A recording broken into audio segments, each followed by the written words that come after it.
بسم اللہ الرحمن الرحیم۔ آج ہم بات کرتے ہیں حجر اسود کے بارے میں۔ حجر اسود جو بیت اللہ کا طواف کرتے ہیں تو اس کا بوسہ دیتے ہیں یا استلام کرتے ہیں، دور سے اس کو بوسہ دیتے ہیں۔ بیت اللہ کے ایک کونے میں وہ پتھر رکھا ہوا ہے، نصب کیا ہوا ہے۔ یہ جنتی پتھر ہے۔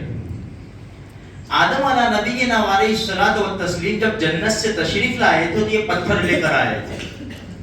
بیت اللہ کی تعمیر کی تو اس پتھر کو دادا آدم علیہ الصلوۃ والسلام نے وہاں نصب کر دیا تھا۔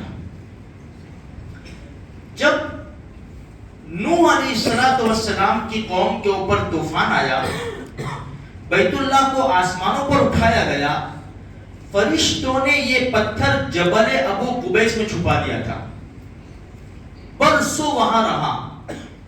پھر اللہ کے پیارے خلیل ابراہیم علیہ السلام نے بیت اللہ کی تعمیر کی۔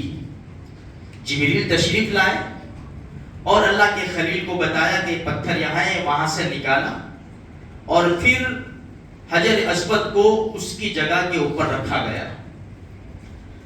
کتابوں میں ہے یہ حجر اسود جنتی پتھر ہے اور یہ بہت زیادہ سفید تھا۔ اس کے اندر لوگوں کے گناہ جذب کرنے کی صلاحیت ہے۔ لوگ اس کو بوسہ دیتے گئے، گناہ چوستا گیا اور یہ پتھر کالا ہو گیا۔ اس وقت سے اس کو حجر اسود کہتے ہیں۔ کتابوں میں لکھا ہے ہو سکتا ہے پہلے حجر ابیض کہتے ہو اس کو، کہ سفید پتھر، ابھی حجر اسود کہتے ہیں کالا پتھر۔ اللہ کے رسول صلی اللہ علیہ وسلم نے بھی بوسہ دیا ہے۔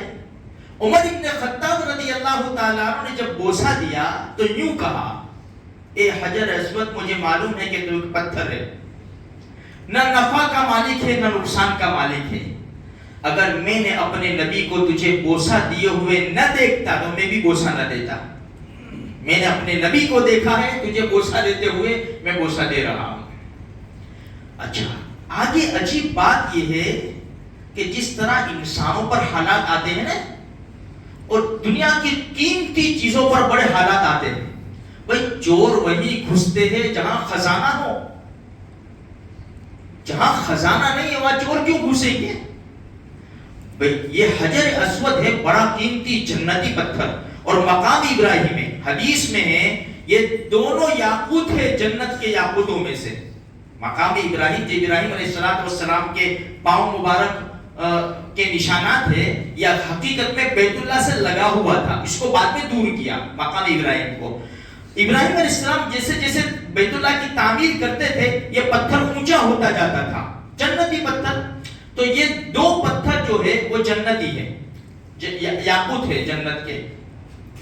حجر اسود کے اوپر بڑے حالات آئے ہیں، اس کو بڑی ضربیں لگی ہے، مار بھی لگی ہے، اس کو وہاں سے ہٹا کر چور ڈاکو لے بھی گئے ہیں۔ سن ہجری 317 8 ذی الحجہ حج کا پہلا دن، سن ہجری 317 قرامطہ کا سردار ابو طاہر اس نے بیت اللہ پر حملہ کیا۔ 30,000 جو وہاں طواف کرنے والے حجاج کرام جو جتنے بھی لوگ تھے اس میں سے 30,000 کو موت کی نیند سلایا اس نالائق نے۔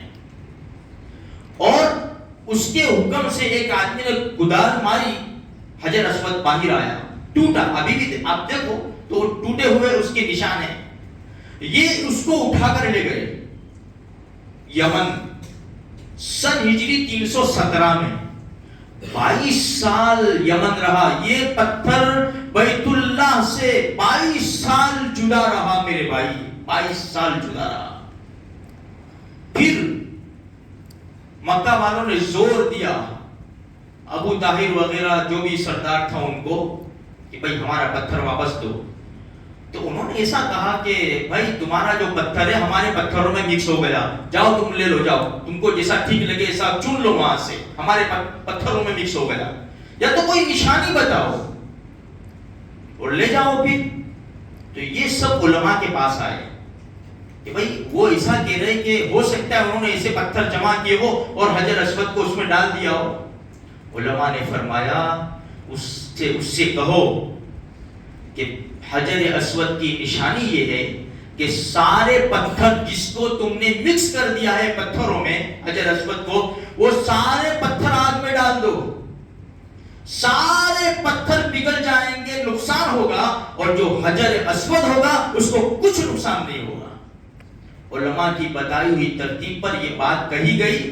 حجر اسود سن ہجری 339 میں 22 سال کے بعد پھر واپس آیا ہے اور اس کو وہاں نصب کیا ہے۔ یہ ہے حجر اسود کی تاریخ میرے بھائیوں۔